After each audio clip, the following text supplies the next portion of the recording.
बालिकाएं और राशि प्राप्त करें संचालक महोदय से। सबसे पहले मैं यहाँ फ्रांसिया की धरती पर डूंगरपुर से आकर मैं भाई जगदीश जी को यहाँ जब हमारे फ्रांसिया के अंदर एक जन जागरण हुआ है, उन्होंने जिस समय इस राज्य के अंदर बड़ी मुश्किल के साथ में इस जन जागरण को रोकने के लिए कई सारे लोग षड्यंत्र खेल रहे थे। उस षड्यंत्र के अंदर रहते हुए हमारे जो भाई जो हमारे जगदीश जी आज इस दुनिया में नहीं रहे, उन्होंने भी प्रदेश की मांग को लेकर आदिवासियों के सामने शोषण को लेकर जो आवाज और यहाँ पे जन जागरण जो कहा है, उनके लिए मैं एक बार आप सभी से तन मन से एक बार तालियां चाहता हूँ। मैं उस माँ उस पिता को भी धन्यवाद देना चाहता हूँ, उस पत्नी को भी धन्यवाद देना चाहता हूँ कि आपने एक आपका घर का हीरा खोला है। एक हीरा खोने के बाद में उसके मालिक को पता होता है कि हीरा खोने का दुख क्या होता है, इसलिए मैं इनके परिवार को भी एक बार तालियों से आप सम्मानित करें। आप लोग आपके घर में काम छोड़ के आए होंगे, आप लोग आपके घर से जो समय निकल के आए हैं, जो भी वक्ता जो भी बात बोल रहे हैं, उनमें कोई ना कोई अच्छी बात होती है। जो मैं कोटरा कमेटी में ताबर, ये सरपंच मेंबर जो हमारे कर्मचारी गण यहाँ पे बना रहे, मैं इनको सर झुका के मैं जोहार नमन करता हूँ। आप लोगों को पता होगा आजकल क्या हमारे आदिवासियों के साथ में जो सरकार क्या जिस प्रकार से कार्य कर रही है, वो हमारे आदिवासियों को आने वाले समय में इसके लिए क्या भुगतना पड़ेगा, वो हमें देखना पड़ेगा। मेरे भाइयों, जब इस आदिवासी दिवस बनाने के लिए आप यहाँ पे आए हो, परंतु सोचने विचार ये बात है कि इस आदिवासी दिवस हमारे लिए क्यों मनाया गया और क्या कारण था जो मनाने की जरूरत पड़ी। हमें इसलिए जरूरत पड़ी क्योंकि हमारे हक को छीना जा रहा था, हमारे जमीनों को छीना जा रहा था, हमारे रोजगार को छीना जा रहा था, हमारे आरक्षण व्यवस्था को छीना जा रहा था। इसलिए इस पूरे संसार के अंदर आदिवासियों को एकत्रित करने के लिए लोगों से द्वारा आदिवासी दिवस मनाने का पारित किया। मेरे भाइयों, आप लोगों को जानकारी होगी आने वाले समय में हम लोग को कितने सताए जा रहे हैं, हमारी जो मांगे हैं वो आप किस तरह से पूरे करेंगे, हमारी मांगों को सरकार तक कैसे पहुंचाएंगे। वो एक ही माध्यम में जो हमारा राजनीतिक नीति है उसको मजबूत कीजिए। वहाँ पे हमारे डूंगरपुर से जो शेर गए हैं, आपको पता होगा किस तरह से हमारे आदिवासियों के लिए जहाज है। एक अभी हमारे डूंगरपुर से हमने देखा है दिल्ली के अंदर, आपको पता होगा हमारे जो कानून वहाँ पे पारित होते, जो बिल पारित होते, आप उसमें भी खबर के टेबल बजा के अब नेताओं के सामने बोलेगा कि ये हमारे आदिवासियों के विरोध में कानून बन रहा है, इस कानून को रोका जाए, ये कानून नहीं बनना चाहिए। इसके लिए हमारे डूंगरपुर से आवाज मजबूत कर दी गई है। अगली बार आप भी तैयार रहिए और आप भी आज फ्रांसिया की आवाज से आपके संसद विधानसभा में भेजिए। एक तरफ हमारे आदिवासियों को खत्म किया जा रहा है, एक तरफ देश के विकास की बात आ रही है,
एडमिशन लेगा। यदि ऐसा ही है तो आपकी प्राइवेट स्कूलों के अंदर भी 6 साल का बच्चा एडमिशन ले, ऐसा नियम पारित करो। वहां तो 3 साल का बच्चा ले रहे हैं और यहाँ पे सरकारी स्कूल में 6 साल के बच्चों को लिया जा रहा है। इसके आगे होते हमारे आरक्षण छीनने की भी बात कहीं ना कहीं हो रही है। किस प्रकार हो रही है? क्योंकि सरकारी स्कूल बंद हो जाएगी। मेरे जो भाई है बीएड एसटीसी जो करे हुए मेरे भाई है, स्कूल बंद हो जाएगी तो शिक्षक की नौकरी कहाँ से मिलेगी? विचार करने का समय, ये विचार करने की बात है या नहीं?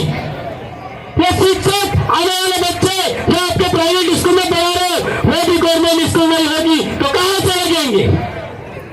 इसलिए ये सरकार का जो नियम बनाया है या तो प्राइवेट स्कूल में वही लागू करे या इसे बंद करे।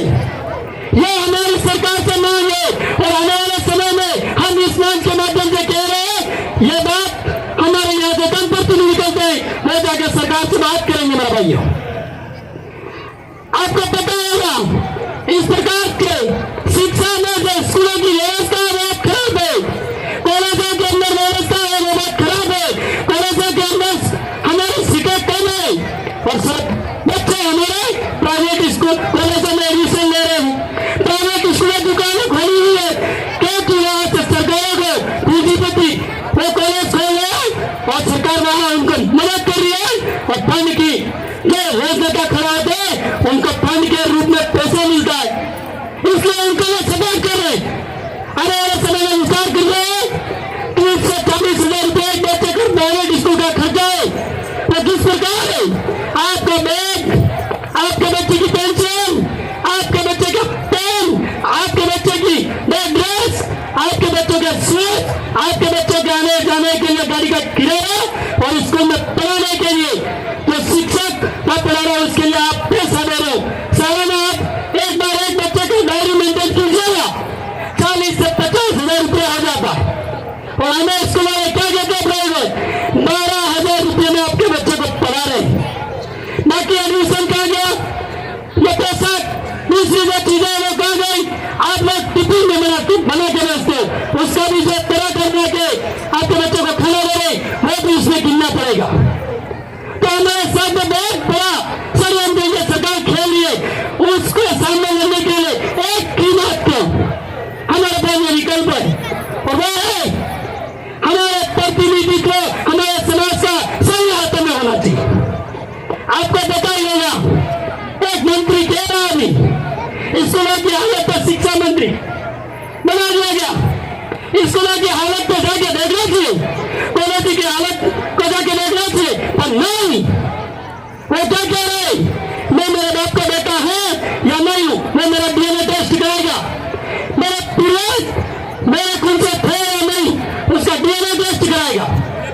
इसके लिए नए मंत्री बनाए, हमारे बच्चों को शिक्षा मंत्री बनाए। स्कूलों की व्यवस्था देखिए मंत्री जी, कॉलेज की व्यवस्था देखिए, हमारे बच्चों को जिस तरह से आप प्राइवेटीकरण करके आने वाले जो समाज में जागरण पढ़ लिख के बच्चे होशियार बन के आपके सामने आवाज खड़ी कर रहे हैं, आपको पसंद नहीं आ रहा है। सरकार को पता है आदिवासी भाइयों के बच्चे अगर पढ़ लिख के होशियार बन जाएंगे तो आने वाले समय में हमारे पांडे साहब है उनका बेकूफी फटाए। इसलिए मैं कहना चाहता हूं कि हम हमारे बच्चों को सरकारी में विद्यालय पर कंटिन्यू जाके बच्चे को स्कूल में जा रहा है नहीं जा रहा है उसका पूर्ण रूप से पता लेना है। महीने में एक बार जाइए।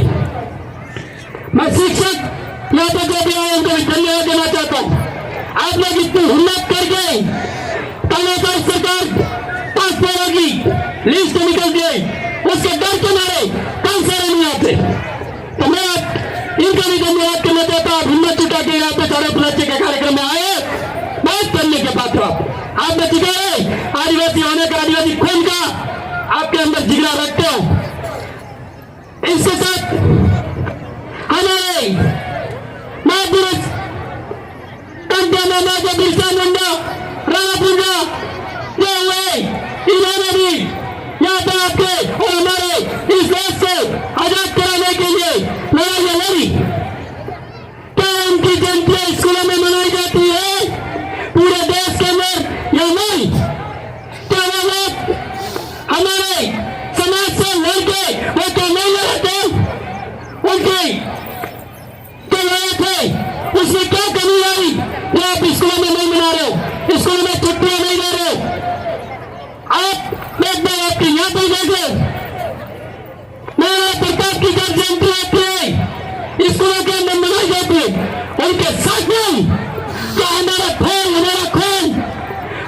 आजादी पे इनके लिए क्या स्कूलों में मनाई जाती है? नहीं, इस इलाके के अंदर ही मनाई जाती, पूरे देश के अंदर लोग जानते तक नहीं। उनके मन में कहा कमी नहीं, ये हम इस देश के जो राजनीतिक सरकारों से पूछना चाहते, इसलिए हमें कहीं न कहीं हमारे पूर्वजों का इतिहास गवाया जा रहा है। कब गिराएंगे?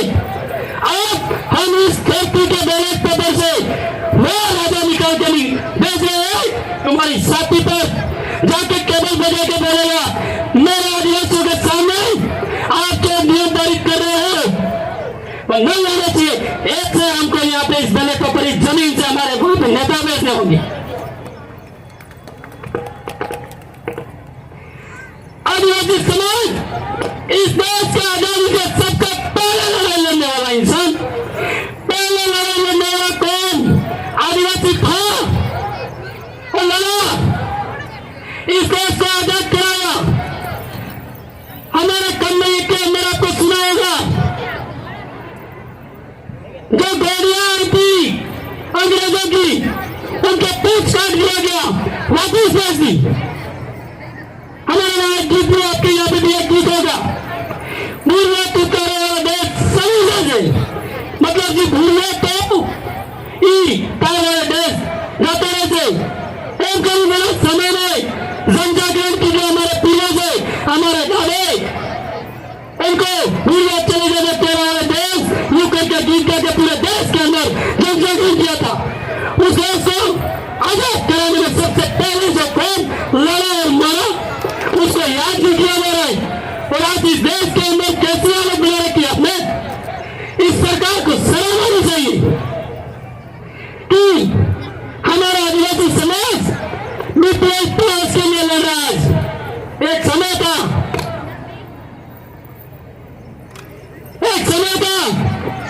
देश की आजादी के लिए लड़ रहा था, आज वो समय आ गए बीपीएल के लिए लड़ रहा है, राशन के लिए लड़ रहा है, इंदिरा आवास के लिए लड़ रहा है, रेल के लिए लड़ रहा है, स्कूल से बन जाए इसके लिए लड़ रहा है। विचार करने जैसी बात है। हम लोग कहाँ थे, कहाँ लाके रख दिए। हम लोगों को कहाँ आना चाहिए, कहाँ बैठे। ये समय घर पे बैठे हुए लोग आपके पास में जाओगे, पूछेंगे क्या मिला, कुछ नहीं, क्या घर के, कुछ नहीं, हम कुछ नहीं देते हैं, आपकी हत्या लड़ाई को देने के लिए आए। डूंगरपुर से 1500 रुपये का डीजल भरा के आया हूं, मेरे को कुछ शौक आ रहा है क्या आपके जरूरत प्लेस में आके यह बोलने का? हम चाहते हैं बीच प्रदेश बने, हमारी सुरक्षा है, हमारी स्कूलें बने, हमारे बच्चों का भविष्य बने, इसलिए आए। आप लोगों को विचार करने के लिए घर पर जाके बैठ के विचार करना। ये सरकार जमीन जो पट्टे बांट रही है, वो पट्टे भी किसके मिले, कैसे मिले, वो हमें सोचना, विचारना और पढ़ना। मेरे भाइयों पढ़े लिखे हो लोग, जब बिरसा मुंडा जी की लड़ाई चालू हुई, वो ये भी लड़ाई थी जल जंगल जमीन। वो आदमी जलों के अंदर बंद कर दिया गया अंग्रेजों की सरकार ने, उसको कहा गया तेरे पूरे समाज के लिए रख रहे, तेरे को महल चाहिए दे सकते हैं, गाड़ी चाहिए, क्या चाहिए तुझको बोल, हम दे सकते हैं। उस आदमी ने क्या कहा, सुनिएगा जरा, मुझे कुछ नहीं चाहिए, मेरे समाज की रक्षा, मेरे समाज की जो जमीन है, मेरे समाज का जो रोटी कपड़ा है वो चाहिए। जेल में बंद रहा, अंतिम समय में धीरे धीरे जेल में गया, उसको मारा गया। तभी उस आदमी ने जिसका गत्ते साइन कर रहे थे साइन नहीं करे। क्योंकि वो जानता था मेरे समाज को गुजरा जाएगा, मेरे समाज को मारा जाएगा। वहां लड़ा, तब जाके भूमि संपादन अधिनियम बना मेरे भाइयों, तब हमको जमीन मिली। ये जमीन आज सरकार के लिए हम दे रहे हैं। हमने तो रजवाड़ों से भी लड़के, अंग्रेजों को लड़के इस देश से भगाया है, खदेड़ा है। हम वो लोग के कौन है? और आज हमारे युवाओं को, मेरे जैसे मेरे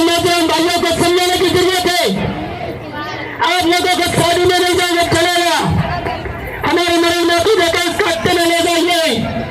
यदि संस्कृति को सुधारना है, आदिवासियों को बचाना है, काटते में ले जाइए।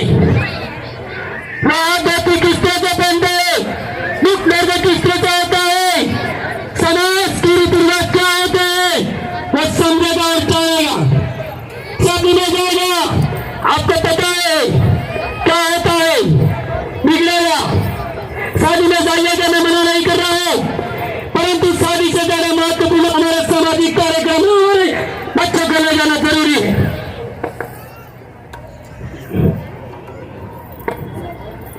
इसलिए हम हमारे एक नेता हमारे आदिवासियों के विरोध कर रहे हैं, कई सारे लोग विरोध कर रहे हैं, कई सारे लोग मेंबर हमारा विरोध कर रहे हैं, कई सारे लोग सरपंच हमारा विरोध कर रहे हैं, कई सारे विरोध कर रहे हैं, कई सारे मुख्यमंत्री विरोध कर रहे हैं कि आदिवासी नहीं जागना चाहिए। यदि जाग गया दिल प्रदेश मांग लेगा, दिल प्रदेश मांगेगा तो यहाँ जो दूसरे लोग इनका क्या होगा। जगदीश सिंह की गौड़ी थी, कड़कड़ाती हुई बिजली में बारिश आएगा, नई वाले जिस तरह से आप हो जाएंगे, उसी प्रकार का होगा। आगे आपको बताना नहीं चाहता हूं, इसलिए हमें हमारा दिल प्रदेश जरूरी है। यदि दिल प्रदेश बनेगा 72 से 75% हमारी जनजाति यहाँ पे आदिवासी समाज की रहती है। हमारा आरक्षण जनसंख्या के अनुपात में होगा। हमारे बच्चे जाते हैं 10 लाख नौकरी, वहां पर 20 से 25 लाख की नौकरी लगेगी अनुपात में। इसलिए हम लड़ेंगे। हमारा जो खराब व्यवस्था है मांग से है, वो भी हमारे आदिवासी इलाकों में आदिवासियों को मिलना चाहिए, ये हमारी मांग है। हमारे यहाँ पे फैक्ट्री है, यहाँ पे कोई भी कारखाना कोई भी मांग लगती है, हमारे लोगों को रोजगार दिया जाए। इधर से आते गुजरात MP बिहार से नौकरी लगाया जाता है, काम पर रखा जाता है, हमारे लोग यहाँ से कहा जा रहे हैं। सरकार को पहले में भी हमारा आरक्षण लागू करना चाहिए, ये हमारी मांग है। इसलिए हम नेताजी को कहना चाहते हैं, आप हमारा आरक्षण मत बचाइए। आरक्षण से मिली हुई आदिवासी समाज का वो सर्टिफिकेट लगा हुआ है, उस समाज से सर्टिफिकेट से लगकर जो आरक्षण की कुर्सी जो है विधायक में सरपंच में, वो आपकी कुर्सी बचा लीजिए। हमारा आरक्षण दो, हमारा समाज क्या गया है, हम रोडे पे उतर के भी ले लेंगे। एक मंत्री क्या आएगा आखिरी नौकरी में वापिस मैं फाइल खुलवाऊंगा, और आदिवासी बच्चों को जनजाति करने वाले बच्चों को उनके मानसिकता खराब हो गई है, उनको जेलों में भरूंगा, आदिवासी समाज को जेल में बनाऊंगा, और जेल में भर के जो हमारा आदिवासी समाज का जो एक आंदोलन मुहिम चल रही है उसको रोकने के लिए ये प्रयास कर रहे हैं। इसको मैं कहना चाहता हूँ, बंगालपुर में 100 से ज्यादा हम धरने ले रहे निर्दोष लोगों के खिलाफ में तो मुकदमे लग गए, वो सरकार वापिस ले इसके लिए। और सरकार क्या कर रही है, हमारा ही नेता हमारा ही खोल हमारा ही सर्टिफिकेट लगाए आदिवासी समाज को जेल में भरना चाहता है। क्या ये काम इन नेताओं को करना चाहिए? हमारे समाज के खड़े होकर जीत के गए नहीं करना चाहिए, राजनीतिक कुर्सी की लालच में कर रहा है। काफी सारी लंबी बात हो गई है, मैं मेरा वक्तव्य यही पूरा करता हूँ। एक नारा इसके साथ हो गए,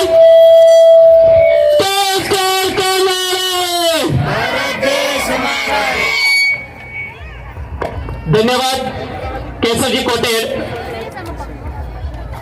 आगे के कार्यक्रम को लेकर के वक्ता के रूप में तैयार है खेरवाड़ा से सरोज कुमारी बलात।